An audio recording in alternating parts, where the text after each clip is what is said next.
ما عمرك شفت انا في شي دستور دايرين وعندما يغضب رئيس الدولة تكون العقوبة. ما كايناش الغضبة، ماشي وسيلة ديال الحكم.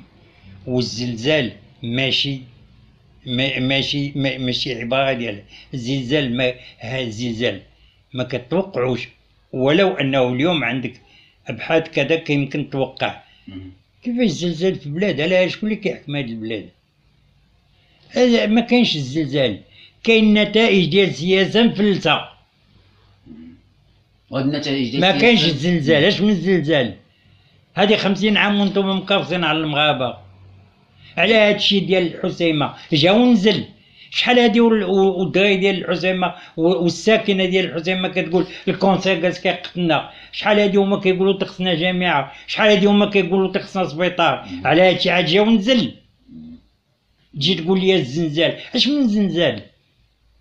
انتوما اللي ما درتيوش خدمتكم، انتوما اللي خصكم تحاكموا، انتوما اللي خصكم تعطيو الحساب لعباد الله. وتجي تقول لي وقع الزلزال. اش من الزلزال؟ ايوا الزلزال وقع حتى في جغاده، والزلزال وقع حتى في زاكورا. يعني هذا المفهوم لا صبر، الزلزال وقع حتى في فني، المغرب ما بقى فيه حتى حاجه. الا كاع هاد الزلازل وقعوا وما خصنا نقلبوا فين نشوفوا.